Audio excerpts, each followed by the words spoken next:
Hey everyone, welcome to CLAT point. Let's start today's the Hindu news discussion, जो कि CLAT, AILET, DU, LLB, LLM, NLSAT and other law entrance test आप देंगे, आपके लिए important हो सकता है। तो बिना समय गंवाए शुरू करते हैं। एमिकस क्यूरी क्या होता है, ये आप आज का क्विज क्वेश्चन है जो मुझे कमेंट सेक्शन में बताएंगे। And void and voidable contract मैंने पहले भी पूछ लिया था, कल रिपीट हो गया, कोई बात नहीं, सभी लोगों ने लगभग सही जवाब दिया है। चलते हैं, बढ़ते हैं आगे और शुरुआत करते हैं आज के सेशन की। उससे पहले क्लैट पॉइंट ऑफर करता है CLAT UG, CLAT PG, DU LLB, NLSAT, AILET UG and PG के कोर्सेज। डिस्क्रिप्शन से आप हमारी ऐप डाउनलोड कर सकते हैं, इन कोर्सेज में इनरोल कर सकते हैं। आज की जो एडिटोरियल है ना, ये कुछ इस प्रकार से है, और दो बहुत ही शानदार एडिटोरियल आज हम डिस्कस करने वाले हैं। एक है India's complex position on Islamophobia, दूसरा है forging a social contract for data. और यहाँ पर न्यू एरा करके आर्टिकल आया। तो बेसिकली हुआ क्या है कि MS Dhoni, the great MS Dhoni जो हैं, उन्होंने अपनी कैप्टनसी छोड़ दी है। चेन्नई सुपर किंग्स के वो कैप्टन थे, आईपीएल की यहाँ पे बात हो रही है, और सर रविंद्र जडेजा को एक कैप्टनसी सौंप दी गई है। तो उसी के ऊपर ये आर्टिकल आया है। और आज से आईपीएल भी स्टार्ट है, थोड़ा टाइम कम वेस्ट करना, और ये जो फैंटेसी लीग होती है ना, इसमें पैसे बर्बाद मत करना, ये सट्टे का ही दूसरा नाम है। चलिए, आज का जो पहला एडिटोरियल है वो है India's complex position on Islamophobia. हुआ क्या है, यूनाइटेड नेशन में ना ओआईसी के मेंबर पाकिस्तान के द्वारा एक बात उठाई गई थी कि भैया जो है इस्लामोफोबिया के अगेंस्ट में कुछ करते हैं। और 15 मार्च को यूनाइटेड नेशन ने अडॉप्ट किया है international day to combat Islamophobia. सबसे पहले इस्लामोफोबिया से आप क्या समझते हो? बेसिकली इस्लामोफोबिया का मतलब ये कि फोबिया मतलब क्या होता है, किसी चीज का डर। तो इस्लाम के अगेंस्ट में डर, मतलब लोगों के मन में जो इस्लाम के अगेंस्ट में थोड़ा सा भय है ना, कि टेररिस्ट वाला और इस तरीके की चीज़ें वाला, तो वो कम करने के लिए इस डे को मार्क किया गया है। देखिए, यहाँ पे ना इंडिया का क्या इस पे स्टैंड रहा था वो हम यहाँ पे जानेंगे। हमारे देश का जो यहाँ पे स्टैंड था ना, त्रिमूर्ति साहब ने कंडेम किया कि भैया जो इस्लामोफोबिया है ये बिल्कुल गलत है, देश में नहीं होना चाहिए, वर्ल्ड में नहीं होना चाहिए। लेकिन सिर्फ इस्लामोफोबिया के ऊपर आप डे बना रहे हो, ये गलत है, आपको रिलीजियोफोबिया के ऊपर बनाना चाहिए। रिलीजियोफोबिया से इनका मतलब था कि किसी भी रिलीजन के प्रति अगर लोगों के मन में फोबिया है तो उसको बनाए, सिर्फ इस्लाम को ना चुना जाए। इन्होंने ये बोला कि सिर्फ अब्राहमिक रिलीजन को आप नहीं ले सकते हैं, आप नॉन अब्राहमिक रिलीजन को भी इसमें इंक्लूड करते हुए रिलीजियस फोबिया बनाइए, रिलीजियोफोबिया डे बनाइए। तो अब्राहमिक रिलीजन क्या होता है, मैं बहुत ही सिंपल शब्द में समझाऊंगा, ऐसे तो बहुत कॉम्प्लिकेटेड ये पार्ट होता है, Abrahamic religion, non Abrahamic religion. लेकिन आपके जो क्रिश्चियनिटी है, जुडाइज्म है, इस्लाम है, ये अब्राहमिक रिलीजन कहलाता है। ये तीनों लोग जो हैं वो सेम टाइप के गॉड को मानते हैं, और इन लोगों का जो पहला प्रॉफिट होता है वो अब्राहम थे, तो इसीलिए इनको अब्राहमिक रिलीजन बोला जाता है। इसके अलावा विश्व में जितने भी रिलीजन है वो नॉन अब्राहमिक रिलीजन कहलाते हैं। तो भारत के जो रिप्रेजेंटेटिव हैं यूएन में, त्रिमूर्ति साहब, उन्होंने यही बोला कि इस्लामोफोबिया डे तो बनाओ, साथ में उसको सब रिलीजन को इंक्लूड करते हुए इंटरनेशनल डे फॉर रिलीजियोफोबिया बनाना चाहिए, नॉट जस्ट फॉर इस्लामोफोबिया। ये बात जो है डिमांड करी गई थी ओआईसी के द्वारा, organisation of Islamic cooperation, world की लार्जेस्ट इस्लामिक कंट्रीज का एक समूह है। अगर आप इसको कंपेयर करेंगे वर्ल्ड की सारी ऑर्गेनाइजेशन से, तो सेकंड नंबर की वर्ल्ड की सबसे बड़ी ऑर्गेनाइजेशन है आफ्टर यूएन। 57 मेंबर्स इसमें लास्ट टाइम मैंने पढ़ा था थे। जेदा सऊदी अरेबिया में इसके जो है हेडक्वार्टर है। पाकिस्तान इसमें भारत के अगेंस्ट में कहानी बुनता रहता है। तो ये सारी चीजें हैं जो हमने इस आर्टिकल के बारे में जानी, और क्या भारत इसमें कहना चाह रहा था। चाइना का देखिए इसमें कोई भी स्टैंड रहा हो, लेकिन चाइना जो है खुद इस्लामोफोबिया फैलाता है। चाइना का जो एक रीजन है, कमेंट सेक्शन में मुझे नाम बताइए, जहां पे मुस्लिम लोग रहते हैं, चाइना उनके साथ बहुत ज्यादा ह्यूमन राइट वायलेशन करता है। तो चाइना तो इस पे स्टैंड रखने लायक भी नहीं है, लेकिन वो इन दी एंड पाकिस्तान के सपोर्ट में रहता है। तो ये सारी चीजें हैं, और इसमें कुछ और तो ऐसा है नहीं जो हमें डिस्कस करना है। इसके बाद देखिए अगला आर्टिकल है forging a social contract for data. ये एडिटोरियल बेसिकली आया किस चीज के ऊपर है, हम ये बात करेंगे। ये आर्टिकल आया है draft data policy for public consultation. फिर से मैं रिपीट करूंगा, कुछ समय पहले ministry of electronics and information technology, जिसको शॉर्ट में मीटी बोला जाता है, उन्होंने draft India data accessibility and use policy 2022 public के कंसल्टेशन के लिए डाली थी। देखो, जब भी कोई बिल आता है ना, उससे पहले ड्राफ्ट बनता है। ड्राफ्ट मतलब कच्चा ढांचा, वो जनता के सामने रख दिया जाता है, प्लेटफॉर्म्स पर अवेलेबल करा दिया जाता है, ओपन टू सजेशंस, की सजेशंस आए और उस तरीके से चीजें हों। आज मैं इस सेशन के बाद में एक बहुत इंपॉर्टेंट पहलू मैं आप लोगों के साथ डिस्कस करूंगा। और it is very important for all the aspirants who are preparing for any law entrance exam, तो आप लोग उसको जरूर सुनिएगा। अब यहाँ पे बात करते हैं, तो पहले तो जानते हैं कि ये जो ड्राफ्ट पॉलिसी थी ये क्या है। इसका जो नाम है draft Indian data accessibility and use policy 2022, ये किस चीज़ के बारे में थी। तो ये जो पॉलिसी थी, it's an draft data policy for public consultation which says all data collected, generated and stored by every government ministry and departments will be open and shareable bearing certain exceptions। इसको मैं आपको दूसरे angle से बताता हूँ। आज से ना 1 साल के भीतर की बात है, ये 1 साल के अंदर की बात है। एक न्यूज़ पब्लिश हुई थी कि सरकार ने जितने भी डायबिटिक लोग थे जो सरकारी अस्पतालों में जिनका डेटा बेस था, उन किसी कंपनी को वो डेटा बेच दिया था। अभी ये क्या होता है, देखो डेटा की आज की डेट में ना सबसे ज़्यादा वैल्यू है। इसको मैं आपको एक और एग्जांपल से बताता हूँ, ऑल दो हम इस तरीके की चीज़ें नहीं करते लेकिन तब भी बताता हूँ। जैसे क्या होता है ना, कोई एक ऐप है जो एजुकेशन ऐप है, ठीक है, उस ऐप का नाम है काइजूस, ठीक है। उस काइजूस ऐप को आप डाउनलोड करते हो, उसमें अपना नाम डालते हो, उसमें आपका मोबाइल नंबर ले लिया जाता है, ईमेल आईडी ले ली जाती है और उसके बाद आपको कुछ फ्री कंटेंट एक्सेस करा दिया जाता है, ठीक है। काइजूस कंपनी के पास क्या हुआ, काइजूस कंपनी के पास आपका डेटा चला गया, आपका मोबाइल नंबर चला गया, आपका नाम चला गया, प्लस आपने उस ऐप पे जो समय व्यतीत किया है वो किस किस चीज़ों में किया है ये पता पड़ गया। अब काइजूस कंपनी के जो कॉल करने वाले बंदे हैं वो आपको कॉल कर करके उस तरीके की चीज़ें बेचने की कोशिश करेंगे। काइजूस कंपनी को आपका डेटा काम आया ना। अब आप में से बहुत सारे बोलेंगे सर क्लैट पॉइंट की ऐप पे भी तो नंबर लेते हैं, लेकिन ये गवाह है हमारे स्टूडेंट्स जितने भी हैं, आज तक हमने किसी को खुद से कॉल नहीं किया है अनटिल एंड अनलेस उनके तरफ से कोई इंटरेस्ट आया हो मैसेज में। हमारे जब भी आप ऐप डाउनलोड करते हो एक मैसेज आता है कि आप किस कोर्स में इंटरेस्टेड हैं, अगर उसका कोई रिप्लाई करता है तभी हम उन्हें कॉल करते हैं, अदरवाइज हम कॉल नहीं करते हैं। तो ये होता है डेटा, डेटा की वैल्यू ये है। एक और एग्जांपल ले लो, एक कंपनी है प्रैक्टो, मान लो आज की डेट में प्रैक्टो ऑनलाइन कंसल्टिंग कंपनी है जिसमें आप डॉक्टर से फोन पे बात कर सकते हैं। उनको पता पड़ जाए कि भैया ऐसे कितने पेशेंट हैं जिनको कंसल्टेशन की जरूरत है, ऐसा डेटा उनको कहीं से मिल जाए तो वो खूब सारा पैसा देने के लिए तैयार होते हैं। तो ये डेटा की बहुत इंपॉर्टेंट होती है। तो इस तरीके के डेटा जो सरकार के पास भी होते हैं ना, सरकार भी इन डेटा को बेचती है और पैसा कमाती है। पर अभी ये छुप छुप के होता था या बैकडोर होता था, चीजें सामने नहीं आती थी। अब उसी के बारे में इसको पब्लिक करने की कोशिश करी जा रही है। नॉन पर्सनल डेटा को यहाँ पे रखा जाएगा ऐसा बोला जा रहा है फिलहाल। तो देखो ये ना इन्फोसिस के को फाउंडर क्रिस गोपाल कृष्णा के द्वारा सजेस्ट किया गया था, एक कमेटी बनाई गई थी सरकार के द्वारा ही, जिसमें ये सजेशन इनके द्वारा दिया गया था और वहाँ से ये चीज़ें जो हैं ये निकल के आई थी, ठीक है। अभी इसको मैं अगर समराइज करूँ इस पूरे डेटा बिल को, क्या है ये जो पॉलिसी वाला आया हुआ है, तो इसमें देखिए क्या है, stakeholders like startups, enterprises, individual researchers, उनको इस तरीके के डेटा मिल जाएंगे जिससे वो यूज़ कर सकते हैं। ठीक है, इसका कुछ पॉजिटिव इम्पैक्ट भी है कि बाय द वे कोई नई कंपनी आती है मार्केट में, स्टार्टअप आती है, उसको कुछ डेटा मिल जाए सरकार से जो उसके काम का हो, भैया तुरंत ग्रो कर जाएगी। इसके अलावा सरकार जो है वो मोनेटाइज कर सकती है ट्रांसपेरेंट मैनर में। बैकडोर चीज़ें होती थी, सरकार कुछ पैसा कमा सकती है, पहले बैकडोर होता था, अब सामने हो जाएगा, ठीक है। इसके अलावा क्या इंडियन डेटा काउंसिल बनाने की बात करी जा रही है, इंडियन डेटा ऑफिस बनाने की बात करी जा रही है, जो पूरे इस प्रोसेस को देखेगा, रेगुलेट करेगा। एवरी मिनिस्ट्री डिपार्टमेंट जो है उनके पास डेटा मैनेजमेंट यूनिट होगा जो चीफ डेटा ऑफिसर्स के द्वारा हेड करेगा, जो इस तरीके के डेटा को रेगुलेट करके कलेक्ट करने का काम करेगा और आगे प्रोसेस करेगा। तो ये कुछ बेसिक बात थी इसकी। अब इसको थोड़ा डिटेल में देख लेते हैं इस ड्राफ्ट को। Indian data council and Indian data office बनाने की बात करी जा रही है इस ड्राफ्ट के अंदर। It prescribes it that a regulatory authority called Indian data council बनाई जाएगी और एक इंडियन डेटा ऑफिस बनाई जाएगी जो क्या करेंगी, ये जितने भी ये पूरी प्रोसेस है इसके इन्फोर्समेंट, इसमें कमियां, सारी चीज़ों को देखने का काम करेगी। आईडीसी का जो टास्क है उसमें यह भी रहेगा कि defining framework for defining high value data sets, finalising data standards and metadata standards, reviewing the implementation of the policy. ये तो चलिए इंग्लिश है, आपको सिंपल समझना हो तो Indian data council and Indian data office जो है वॉचडॉग की तरह काम करेंगे, इंप्लीमेंटेशन पे काम करेंगे, साथ साथ इन्फोर्समेंट पे काम करेंगे, ठीक है।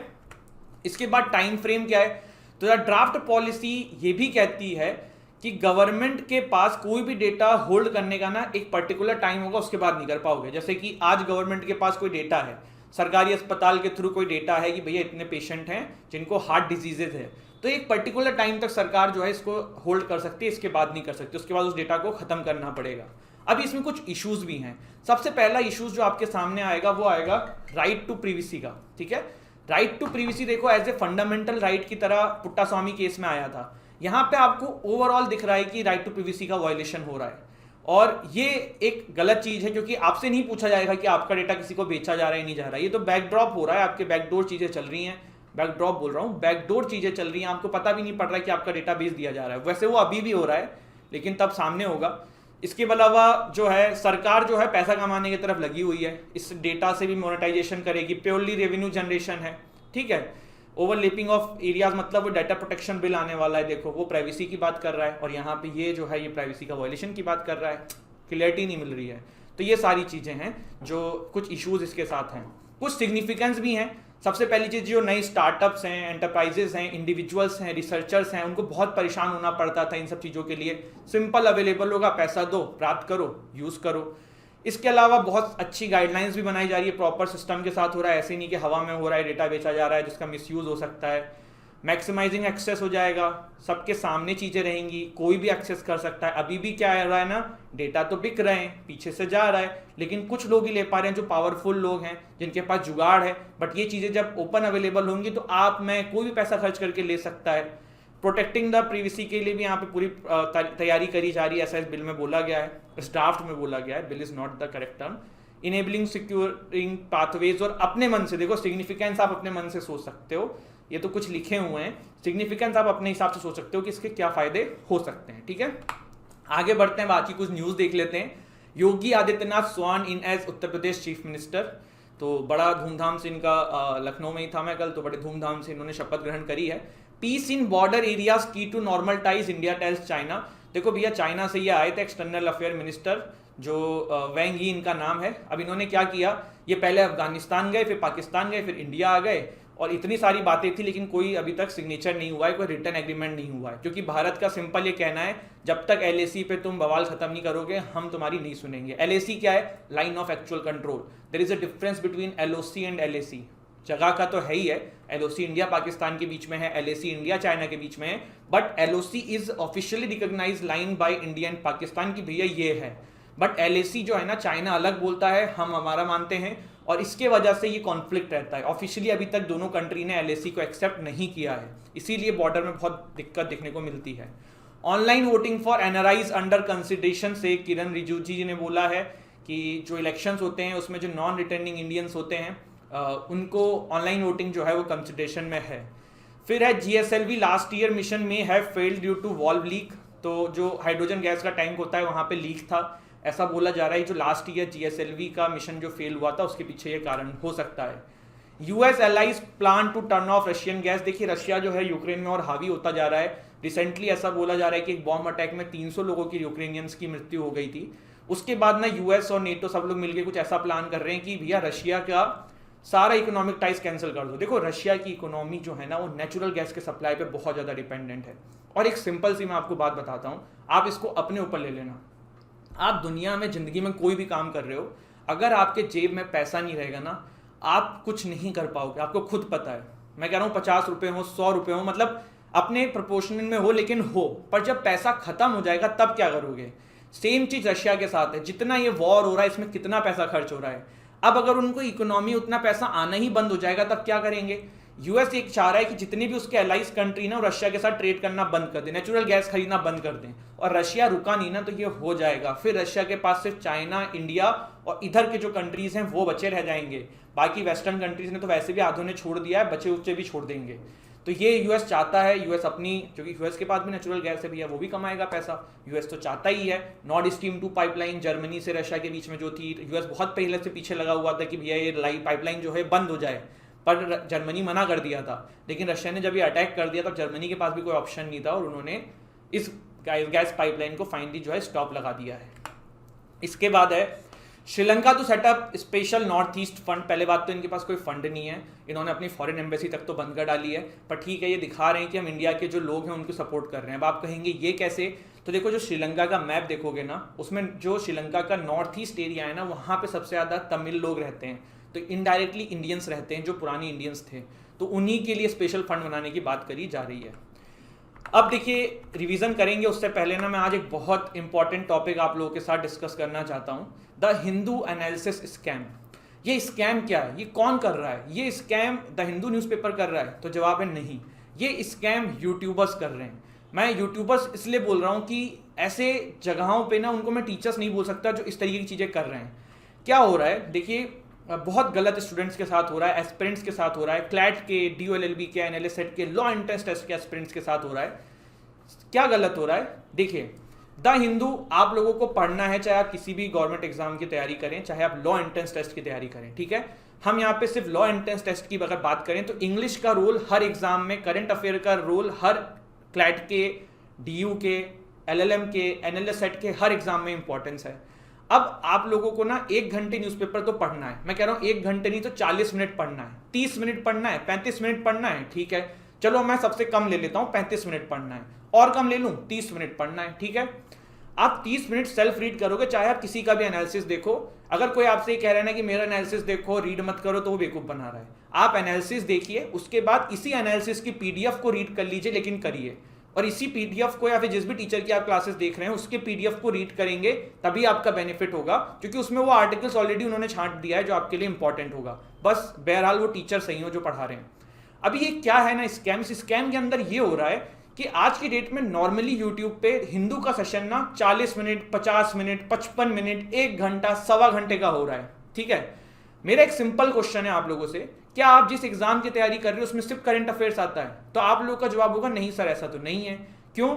अगर आप 1 घंटा डेली द हिंदू एनालिसिस देख रहे हो, 30-40 मिनट डेली न्यूज़पेपर पढ़ रहे हो, आपका 1.5 से 2 घंटे का काम तो यही हो गया। उससे नोट्स निकालोगे तो आधे घंटे का काम ये हो गया, तो 2.5 घंटे आपने मोटा मोटा द हिंदू को दे दिया डेली, ठीक है। मतलब सिर्फ करंट अफेयर ही पढ़ना है। आप 5th ईयर में होंगे, जो DU की तैयारी कर रहे हैं वो लोग 12th में होंगे, जो क्लैट की तैयारी कर रहे हैं वो 12th में होंगे, DU वाले कॉलेज में होंगे, LLM वाले 5th ईयर में होंगे, NLS वाले भी कहीं ना कहीं काम कर रहे होंगे, तैयारी कर रहे होंगे। तो भाई आप एक दिन में इन तैयारी, इन एग्जाम्स के लिए भी 4-5 घंटे मुश्किल से अलॉट कर पाते हो। जो बेचारे 12th में हैं, जो ड्रॉप ईयर में बच्चे हैं, क्या वो कितना टाइम पढ़ते होंगे? 4-5 घंटे मैक्सिमम। 2.5 घंटे आप सिर्फ द हिंदू पढ़ रहे हो। और ऐसा नहीं कि सिर्फ करंट अफेयर में आप यही पढ़ते हो, फिर मंथली मैगजीन्स भी पढ़ते हो, क्लासेस भी अटेंड करते हो ना। तो क्या ये कॉस्ट बेनिफिट है? नहीं। तो अब आप में से बहुत सारे लोग बोलेंगे कि सर फिर हम कंटेंट छोड़ दें क्या, हम नहीं देखें क्या? भाई आप लोगों को बेवकूफ बनाया जा रहा है। अब आप कहोगे सर ये क्यों? देखिए, रशिया यूक्रेन का एक क्राइसिस, मैं एक एग्जांपल से लूंगा। रशिया यूक्रेन क्राइसिस चल रहा है अभी न्यूज में, मैरिटल रेप का मामला चल रहा है ना। इसी तरीके से बहुत सारे कुछ फिक्स का जो मुद्दे हैं वो अभी न्यूज में चल रहे हैं। ये आर्टिकल्स ना आप चाहे इंडियन एक्सप्रेस पढ़ते हो, चाहे द हिंदू पढ़ते हो, हर दूसरे तीसरे दिन रिपीट हो रहे हैं, ठीक है। ये जो लेंथ वीडियोस की 50-55 मिनट, 60 मिनट की होती है ना, वो क्या होता है, टीचर वहां खड़े होकर अपनी नॉलेज दिखाता है। वो रशिया यूक्रेन आपको डेली पढ़ा रहा है, डेली समझा रहा है। भैया आपने एक बार बता दिया, बंदा डेली फॉलो करता है, वो हो गया है। अब आपको वो देखने की जरूरत नहीं है, आपको वो बताने की जरूरत नहीं, बच्चे को समझ में आ गया है। अब आप अगले हफ्ते एक बार फिर रिवाइज करा देना, पर हफ्ते में 1 दिन करो। मैं आपको बता रहा हूँ, आज से 4 साल पहले ना, जब ये इतना ऑनलाइन कल्चर नहीं था, बहुत अच्छे अच्छे हिंदू एनालिसिस होते थे, और आज भी वो टीचर्स कर रहे हैं, और उनकी मैक्सिमम लेंथ 30 से 35 मिनट कभी कभी होती है, वरना उस समय नॉर्मल 20-25 मिनट का हिंदू होता था। और उतना ही जरूरी है, उससे ज्यादा का जरूरी नहीं है। क्या होता है ना, लाइव सेशन होते हैं, लाइव सेशन में आपसे कमेंट पे बात हो रही है, तो 30 मिनट के कंटेंट को आप 1 घंटा खींच दोगे। ये चीजें ना, ये आपके साथ गलत हो रहा है, और आप लोगों को ये खुद समझना होगा कि द हिंदू को एनालिसिस करने का आइडियल टाइम ना 20-25 मिनट से ज्यादा नहीं है। इससे ज्यादा कंटेंट ही नहीं होता है। किसी दिन आ गया बजट या कुछ हो गया, चलो ठीक है, आपने 40 मिनट कर दिया। आप डेली 45 से 50 मिनट करके बच्चों का टाइम वेस्ट कर रहे हो, और उससे ज्यादा हमारे जो प्यारे प्यारे बच्चे हैं वो इस में फंस भी रहे हैं, वो इसको देख भी रहे हैं, वो अपना टाइम भी वेस्ट कर रहे हैं। तो भैया ये क्यों कर रहे हो? अब आप में से बहुत सारे लोग बोलेंगे सर वो भी तो अच्छे टीचर हैं, वो ऐसा क्यों कर रहे हैं? तो मैं आपको कुछ रीजन बताऊंगा क्यों कर रहे हैं। सबसे पहले देखो, हर कोई अपनी रोजी रोटी कमाने के लिए बैठा है, तो मैं उनको गलत नहीं बोलूंगा। मोस्ट ऑफ द प्लेटफॉर्म्स पे ना जो टीचर्स को सैलरी मिलती है वो आर वाइज मिलती है, कि भैया आपको मंथ में इतने आवर्स कंप्लीट करने हैं और आपको उसके लिए इतने पैसे मिलेंगे। तो जो ये आर होता है ना, तो ये कैसे कंप्लीट होगा? जब वो डेली क्लास को 40-45 मिनट का करते चलेंगे, तो अभी तो उनकी क्लास की लेंथ बढ़ेगी और उनको पैसा मिलेगा। तो मैं इसलिए उनको गलत नहीं मानता हूँ। कंटेंट रिपीटेशन क्या होता है ना, कि रशिया यूक्रेन डेली आ रहा है, तो भैया डेली एक्सप्लेन करो, टाइम बढ़ेगा, आपकी नॉलेज भी दिखेगी। फिर रशिया यूक्रेन एक्सप्लेन करते करते आपके मन में आया, तो आपने फिर कुछ और उससे रिलेटेड डिस्कस कर दिया, आप बहुत नॉलेज दिखा रहे हो अपनी। बच्चा बेवकूफ है, वो देखा जा रहा है, भैया उसका कोई काम नहीं है। और अगर आप जो कनेक्ट करके बता रहे हो वो कल को न्यूज में आएगा तो वैसे भी कवर हो जाएगा। दूसरी चीज, आप न्यूज़पेपर के अलावा मंथली मैगजीन्स भी तो पढ़ते हो यार, तो अगर कुछ चीजें छूट भी जाती हैं वहां से कवर हो जाती हैं। आप क्लासेस भी तो देखते हो, तो ये बहुत गलत चीज है। तीसरा क्या है, following the trend. 25 minute 30 minute maximum एक आइडियल टाइम होना चाहिए। लेकिन अब क्या हो रहा है ना, मैं आपको इसका एग्जांपल बताता हूँ। मुझे कभी कभी मैसेज आते हैं या फिर कोई कोई बच्चा पूछता है कि सर और जगहों पे तो 60-60 मिनट हो रहा है, 1.5 घंटे हो रहा है, आप इतने कम में क्यों करते हो? तो ये जो ट्रेंड है ना, इसको तोड़ नहीं पा रहा है कोई। सब लोग यही सोच रहे हैं कि भैया 1 घंटे का हो रहा है तो हम भी 1 घंटे का करते हैं, हम भी 1.5 घंटे करते हैं, जो कि यही समाज में ट्रेंड है। लेकिन आपको असलियत पता होनी चाहिए, आप स्टूडेंट हैं, आपको पता होना चाहिए कहाँ पे आपका टाइम वेस्ट हो रहा है, कहाँ पे आपका टाइम बच रहा है। Lack of awareness in student, बच्चों को पता ही नहीं है, आ रहे हैं, देख रहे हैं, जा रहे हैं। सोचो करंट अफेयर्स को कितना टाइम दोगे तो बाकी सब्जेक्ट्स का क्या करोगे? और करंट अफेयर में सिर्फ द हिंदू तो नहीं है ना, आपको मैगजीन्स भी पढ़नी है, आपको क्लासेस भी देखनी है फिर। तो ये चीज़ सोचिए, समझिए। और सबसे इंपॉर्टेंट चीज़, क्लास की ना स्पीड पे भी डिपेंड करता है। अब मैं यहाँ पे हूँ, मैं ऐसे बोलूँ तो शुरू करते हैं आज का the Hindu, good morning ABC, good morning YCZ, तो टाइम वेस्ट हो रहा है ना। This is also a very big problem जिसकी वजह से टाइम वेस्ट हो रहा है। आप ना किसी किसी की क्लासेस को 2x की स्पीड में करके देख लो, आपको वो भी स्लो लगेगी। ये हालत चल रही है। तो मेरा आप लोगों से रिक्वेस्ट है, जागो ग्राहक जागो, कोई और जगाने नहीं आएगा, और अपनी बातों को समझिए, ठीक है? तो आई होप आपको सेशन अच्छा लगा हो। Thank you so much guys, जय हिंद, जय भारत। इस सेशन की PDF के लिए टेलीग्राम चैनल से जुड़ जाइएगा।